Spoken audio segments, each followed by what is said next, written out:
ഇപ്പോൾ മാധ്യമങ്ങളെ കാണുന്നു. പ്രക്ഷോഭത്തിൽ പങ്കുകൊണ്ടു. കേരളത്തിൻ്റെ മുഖ്യമന്ത്രിയും ഡൽഹിയിൽ പ്രക്ഷോഭത്തിൽ പങ്കെടുത്ത വ്യക്തിയാണ്.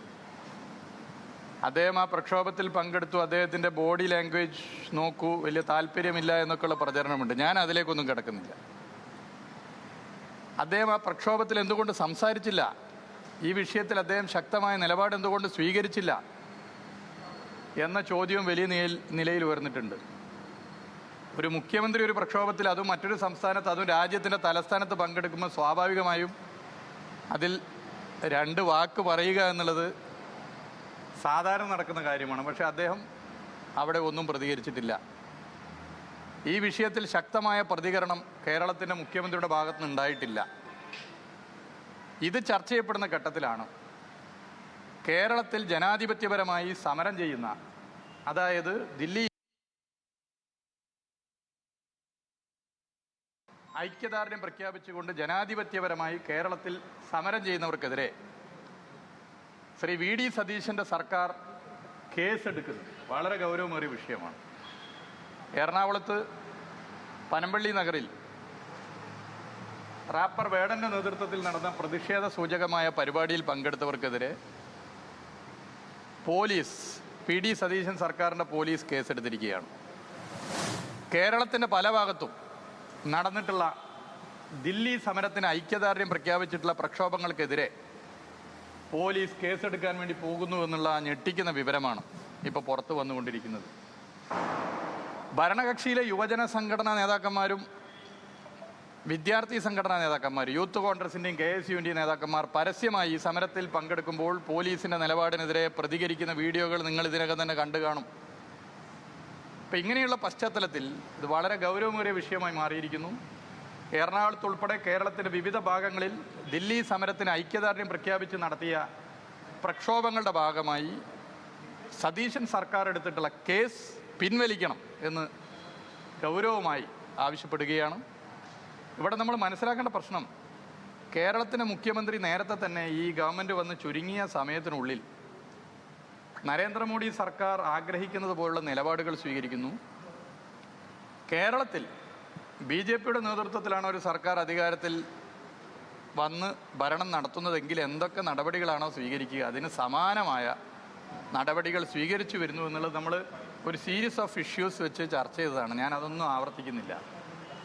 അങ്ങനെയുള്ള ഘട്ടത്തിലാണ് ദില്ലിയിൽ ഖാർഗെയുടെ ജന്മദിനത്തിൻ്റെ കേക്ക് മുറിച്ച് പെട്ടെന്ന് അവിടുന്ന് തീരുമാനിച്ച സമരത്തിൽ പങ്കെടുക്കുമ്പോൾ കേരളത്തിൻ്റെ മുഖ്യമന്ത്രിയുടെ ബോഡി ലാംഗ്വേജ് ചർച്ച ചെയ്യപ്പെടുന്നു. ഞാൻ അതിൻ്റെ വശത്തിലേക്ക് കിടക്കുന്നില്ല. ഒരു വ്യക്തി ഒരു സമരത്തിൽ പങ്കെടുക്കുമ്പോൾ അതിൻ്റെ മുഖഭാവം അയ്യോ അറിയാതെ വിട്ടുപോയതാണ് എന്നൊക്കെ ഉള്ളതാണെന്നുള്ള ചർച്ചകൾക്ക് പിന്തുണ നൽകാനോ അതിൽ പങ്കെടുക്കാനോ ഞാൻ തയ്യാറാകുന്നില്ല. പക്ഷേ ആ സമരത്തിൽ എന്തുകൊണ്ട് കേരളത്തിൻ്റെ മുഖ്യമന്ത്രി സംസാരിച്ചില്ല? BJP ഇതര സർക്കാരുകളിലെ അപൂർവം മുഖ്യമന്ത്രിമാരിൽ ഒരാളാണല്ലോ കേരളത്തിൻ്റെ മുഖ്യമന്ത്രി. എന്തുകൊണ്ട് കേരളത്തിൻ്റെ മുഖ്യമന്ത്രി ശക്തമായി ദില്ലിയിൽ വെച്ച് ഈ സമരത്തെ പിന്തുണച്ച് സംസാരിച്ചില്ല? ഇതും കേരളത്തിൽ ദില്ലി സമരത്തിന് ഐക്യദാർഢ്യം പ്രഖ്യാപിച്ച് നടത്തുന്ന സമരങ്ങൾക്കെതിരെ കേസെടുക്കുന്നത് കൂട്ടി വായിക്കണം. അപ്പോൾ വളരെ ഗൗരവത്തിൽ ഈ വിഷയത്തെ കണ്ടുകൊണ്ട് കേരളത്തിൻ്റെ മുഖ്യമന്ത്രിയുടെ ഇരട്ടത്താപ്പ് ഈ വിഷയത്തിലും കാണാൻ സാധിക്കുന്നു എന്നുള്ളതാണ് കേസെടുത്തതുമായി ബന്ധപ്പെട്ട് കാണേണ്ടത്. ഈ കേസ് ഉടനെ തന്നെ പിൻവലിക്കണം. സാലോജിക്കുമായി ബന്ധപ്പെട്ട് കർത്തയുടെ ഒരു മൊഴി വിവരങ്ങൾ പുറത്തു വന്നിട്ടുണ്ട്. പണം നൽകിയത് ഇൻവോയ്സ് പോലും ഇല്ലാതെ നൽകിയിട്ടുണ്ട്. പണം നൽകിയത് മുഖ്യമന്ത്രിയുടെ മകളായതുകൊണ്ട് മാത്രമാണ് എന്നുള്ളതാണ് മൊഴിയിലുള്ളത്. അറിയില്ല, നമ്മൾ അറിയാത്ത കാര്യങ്ങൾ പറയാൻ പറ്റില്ല. അത് നേരത്തെ പറഞ്ഞല്ലോ, ആ കാര്യങ്ങൾ നേരത്തെ പറഞ്ഞല്ലോ. കേസുമായി സഹകരിച്ചാണ് പോകുന്നത്. മറ്റു കാര്യങ്ങൾ ഇപ്പോൾ ഒരു വാർത്തയുടെ ഭാഗമായി നമുക്ക് പറയാൻ പറ്റില്ല. കേരളത്തിൽ പോലീസിനെ ആക്രമിക്കുന്ന നിലയിലേക്ക് ഭീഷണിപ്പെടുന്ന നിലയിലേക്ക് KSU കോൺഗ്രസൊക്കെ മാറിയിരിക്കുന്നു. അത് വളരെ ഗൗരവമുള്ള വിഷയമാണ്. നമ്മൾ ഗൗരവമായി തന്നെ പരിശോധിക്കേണ്ടതുണ്ട്. അതായത് ജനാധിപത്യ സമരങ്ങളെ പോലീസ് കൈകാര്യം ചെയ്യുന്ന രീതി വലിയ നിലയിലേക്ക് പ്രതിഷേധത്തിന് കാരണമായി മാറുന്നു, തുടക്കത്തിൽ തന്നെ മാറുന്നു. അതിൻ്റെ ഉദാഹരണം ഞാനിവിടെ പറഞ്ഞ കേസെടുത്ത വിഷയം. മുഖ്യമന്ത്രിക്കാണെങ്കിൽ ഇതിലൊക്കെ തന്നെ ശ്രദ്ധ ചെലുത്താൻ താല്പര്യപ്പെടാത്ത നിലയാണുള്ളത്. അദ്ദേഹം ഓരോ ബുധനാഴ്ചയും നടത്തുന്ന പത്രസമ്മേളനങ്ങൾ നുണബോംബുകളായി മാറുകയാണ്.